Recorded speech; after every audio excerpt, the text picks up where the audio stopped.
All right, I think we're recording our teen class. We are, as I was just talking to the ones here, we are looking at, or we are going to try to finish Mark in the next few weeks, 2 weeks, matter of fact. And so, what that's going to make us do is that's going to make us have to look at Mark a little different than how we've been doing. We're in chapter 12, and there's 16 chapters to the book of Mark. Um, and with that in mind, that's too much for us to cover as we've been doing verse by verse and be done when we start back our Sunday morning class and Wednesday night class and so forth and so on. So that's what we're looking at. And so what we're going to do is we're actually going to just start looking at Mark from an outline perspective. We're going to talk about the big points and the major issues to look at. Really not issues, but just the major points of it. I think my goal is to try to get at least 2 14, if not through with 14 tonight. Then that way we'll do 2 or 3 chapters today and 2 or 3 chapters next week, and that'll finish us up. So let's get started. We start in Mark chapter 12, verses 1 through 12, looking at the parable of the tenants. Jesus tells a parable to the Jews about some tenants who have rented out a vineyard. And in renting out the vineyard, they have rejected the master's call to send their payment. The master has said they're to pay this certain amount. They refused to pay this.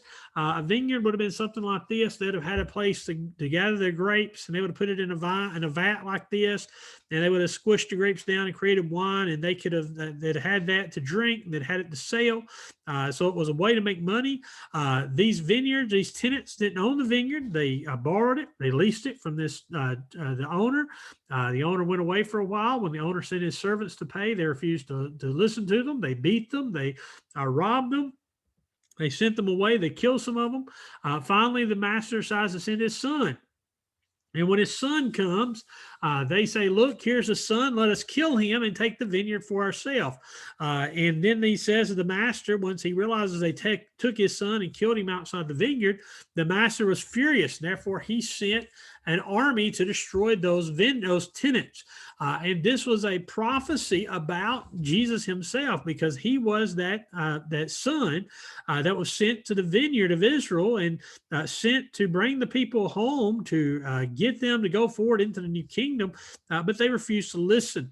And therefore, he tells them in this passage about that he is the cornerstone that they have refused, that he is the chief cornerstone, the new building God is making, that they have refused to accept, they have refused to acknowledge. And so he told this parable about the Jews and the Jewish leaders. They hear this parable and they realize this parable is about them. Now, what happens throughout most of the rest of chapter 12 is that Jesus deals with the questions of the Pharisees and Sadducees. First, in verse 13 to 17, they come asking Jesus about how to pay taxes. They say, "Should we pay taxes to Caesar?" This is a loaded question because the Jews felt they should have been on their own and they were under Roman control. They thought that if you said that they needed to pay taxes to Caesar, you were a betrayer to the Jewish nation, and therefore you're a betrayer to the Jewish people.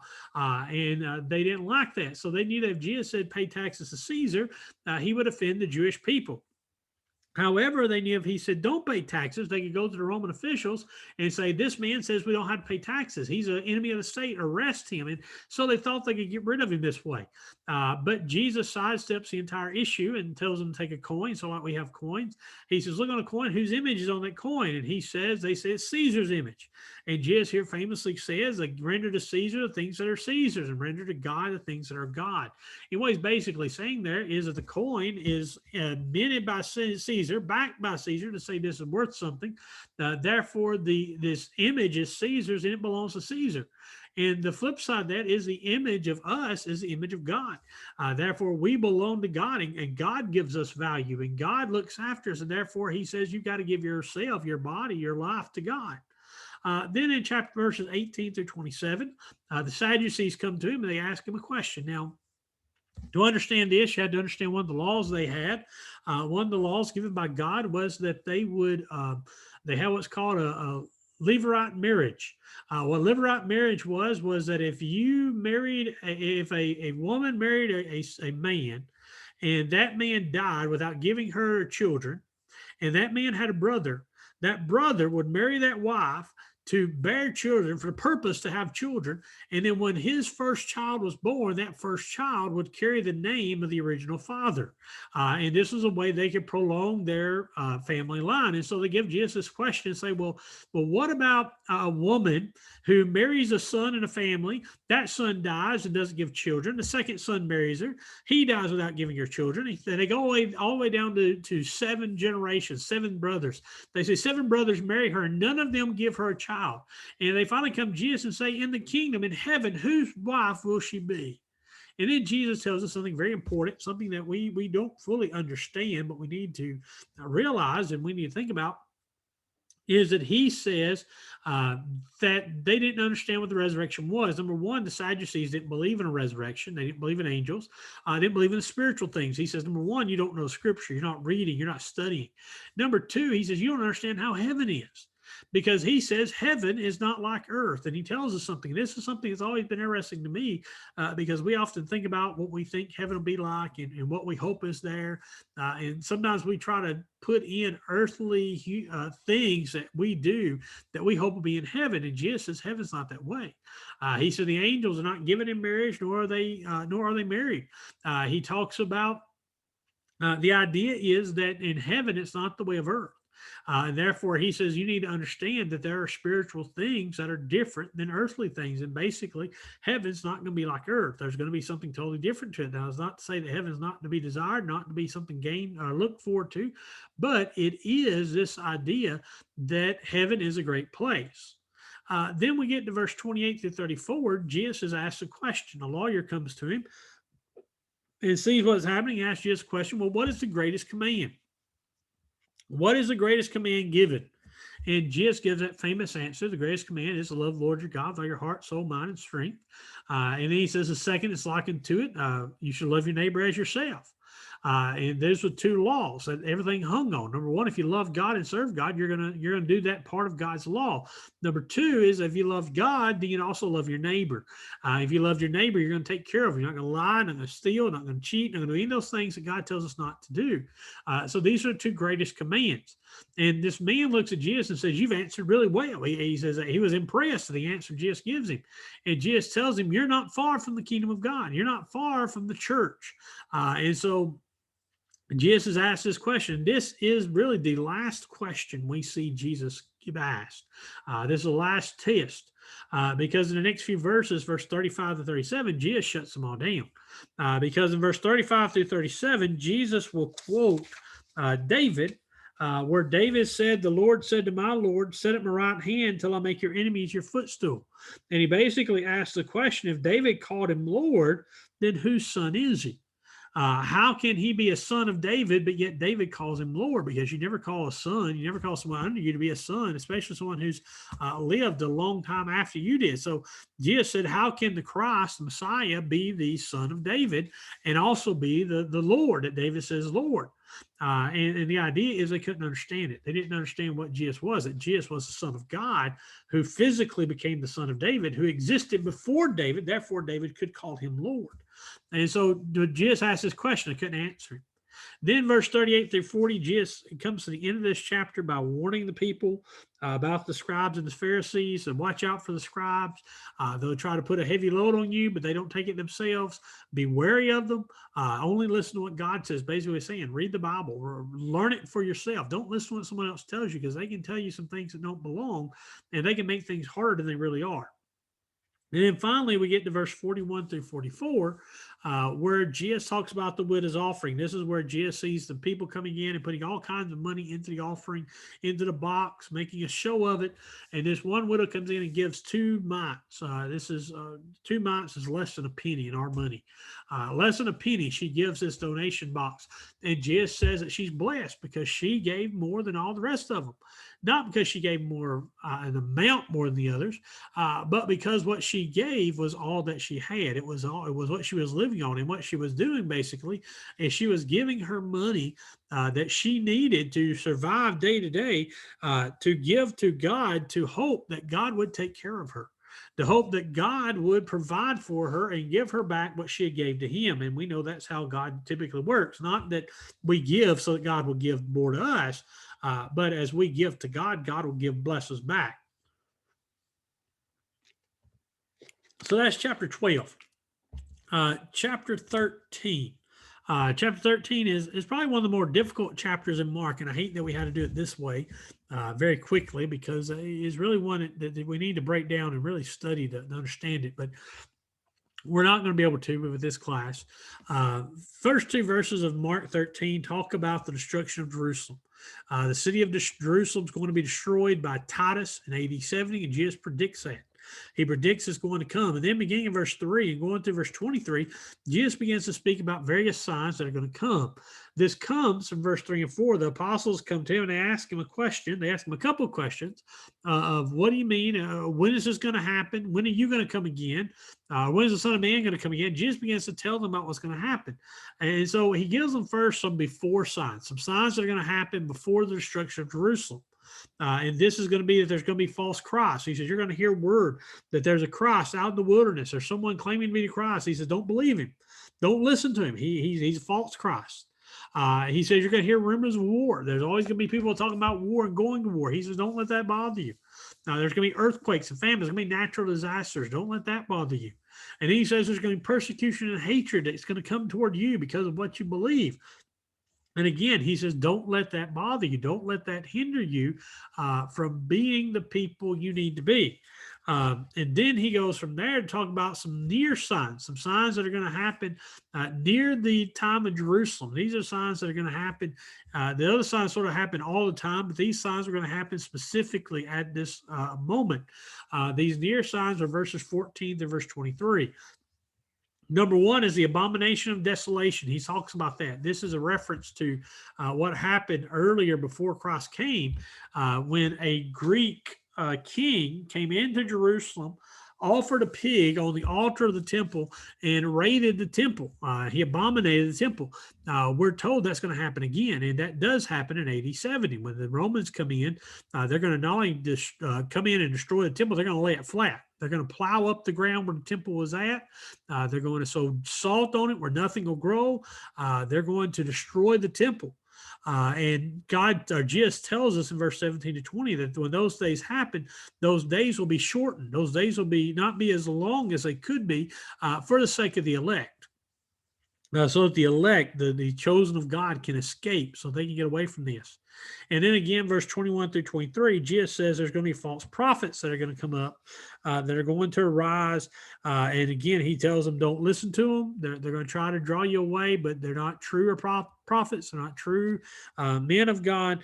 Don't allow them to draw you away and to lead you astray. From there, we get to verses 24 through 27, where he talks about in those days and the last days, some things that are going to happen. And then lastly, verse 28 through 33, he's going to talk about some things that are going to be a signal of his return. One of those is the lesson of the fig tree.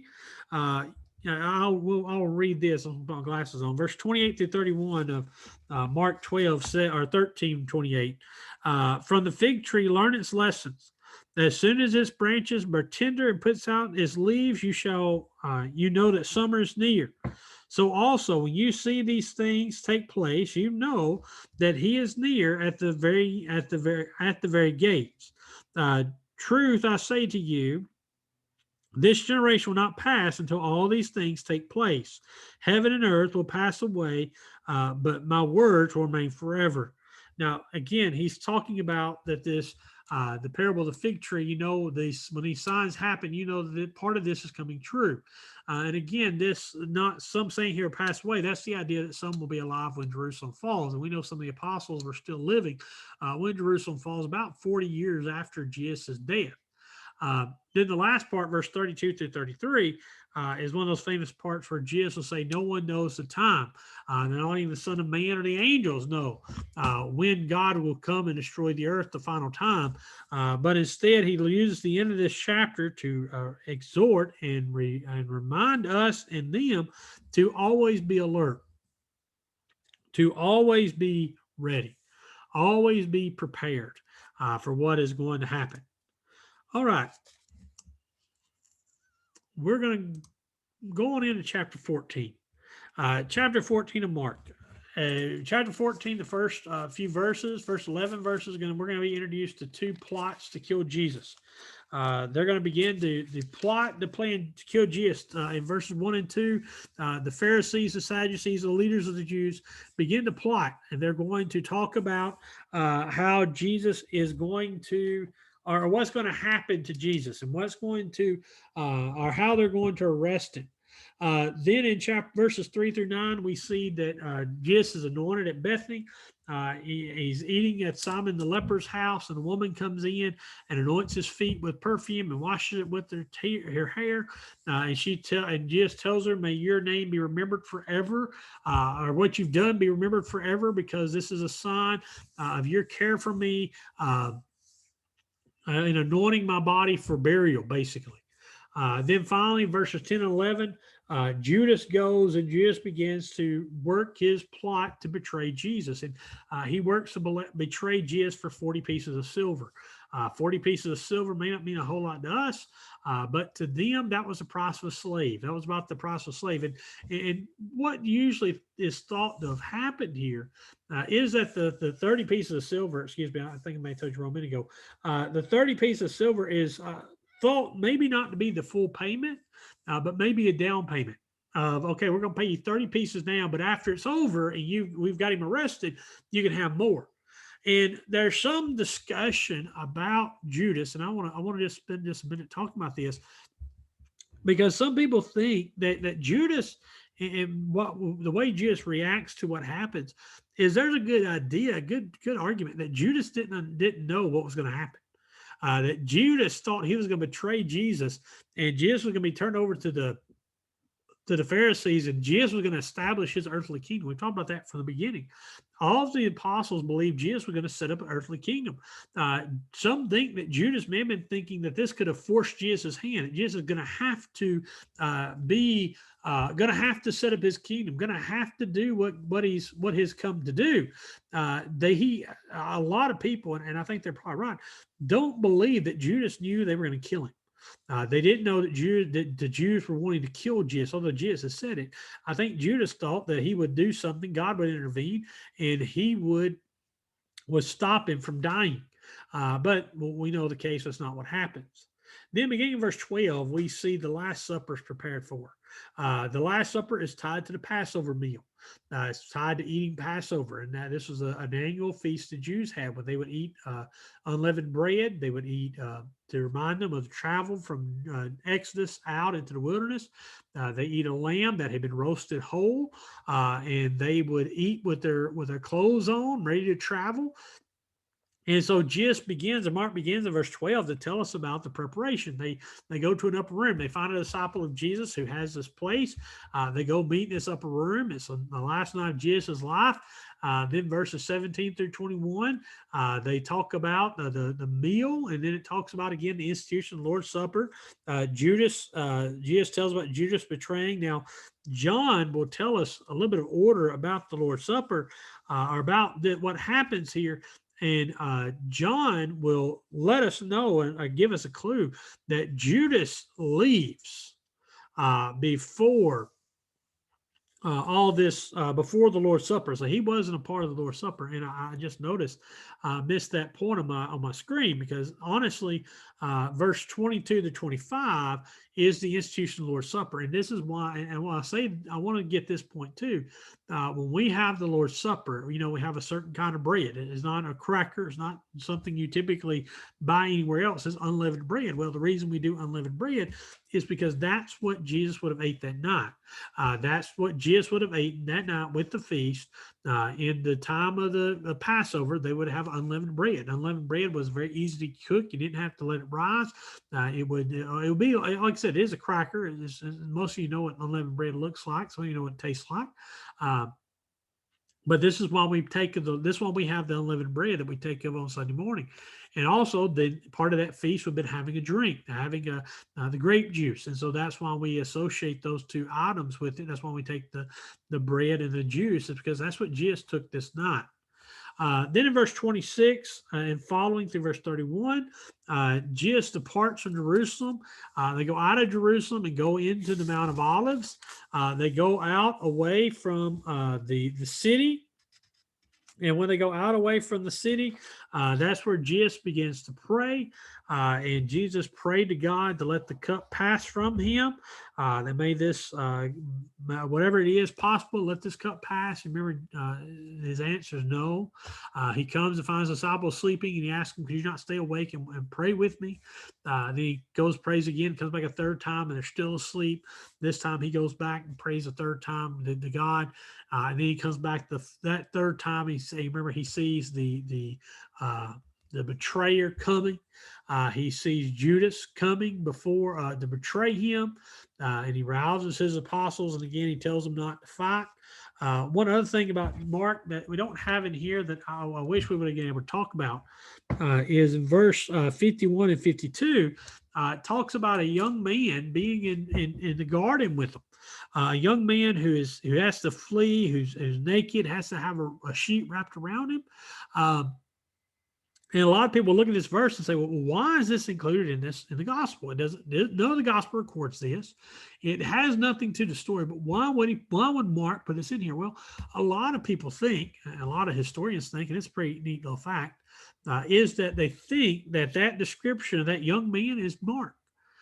Because later in the book of Acts, we're going to see Peter goes to Mark's house, to John Mark's house, where his mother's at, his mother's house, and she has a big house. The church is gathered at her house to pray for Peter when he's arrested in Acts 11. And so for her to have a big house and to be a part of the early church, there's a good possibility that it was her house that they ate the Lord's Supper at. And if they ate the Lord's Supper at her house, and John was her young son, probably teenage son at this time, and he sees this Jesus, this great teacher, great miracle worker, leave, and he sees all these disciples, these 12 apostles go with him, there's a chance he followed them into the garden. And that may be Mark's way of introducing himself. Again, we don't know for sure, but that to me, that's the best explanation. That this is probably Mark telling us that he was there, that he saw these events. And so from there, we see after Jesus is betrayed. Now, when Jesus is betrayed and arrested, Mark runs just like the other apostles. All the apostles scatter. Jesus tells them not to fight, and they run away. And so Jesus is alone, taken to the high priest's court. This is Caiaphas, where Jesus is pronounced guilty of perjury, where he claims to be the Son of God, that he claims that he'll destroy the temple and build it back in 3 days. And they say that's blasphemy. How dare you can say that? And they try to use this to stand against Jesus in a charge against him. And then we see finally in the end of this chapter, they decide to put Jesus to death at night, which was against Jewish rule. Again, it's another very interesting side of this, is that a Jewish court could not condemn a man to death at night.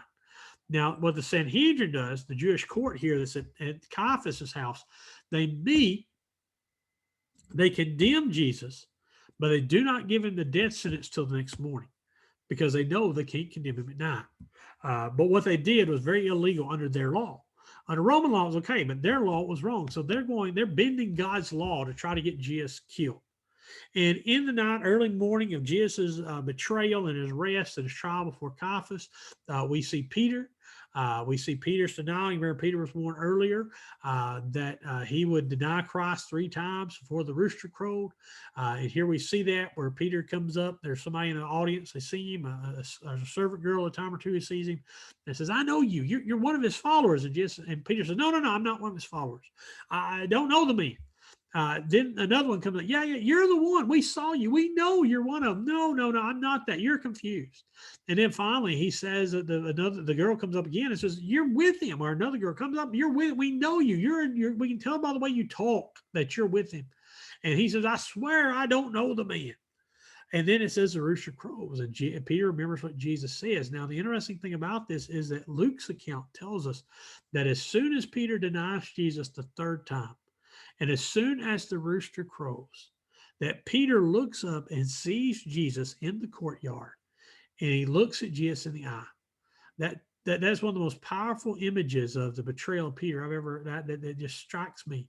To think about Peter telling 3 times, "I don't know Jesus. I don't know him. I'm not the one you think. I swear I don't know that man. Leave me alone." He looks at Jesus and he remembers what Jesus told him. Where Jesus told him, "You'll deny me 3 times." And remember, Peter says, "No, Lord, I'll never deny you. I'll never do that." Well, Peter proved Jesus right that that's what he would do. And then that leads to Peter's denial. And then that leads us to chapter 15. Again, we went a little over, so we're going to stop right there tonight. Next week, next Monday night, we will look at chapter 15 and 16, the same way we did this. I'll give you a heads up for those who are here and those who are watching later. If you want to be prepared, I encourage you, take time to read chapter 15 and 16. So you can be ready. 16 is not a long chapter. 15 is fairly long. You can start now, read a couple verses a night, and you'll be ready to read this, be ready to talk about it. But next week, we will look at chapter 15 and 16, and we will finish. But for tonight, that is all that I have. I appreciate those who are here, appreciate you being here. We have greatly enjoyed this class. We hope to see you next week as we bring this great book of Mark to a close. But again, thank you for being here, and we'll see you all next Monday night.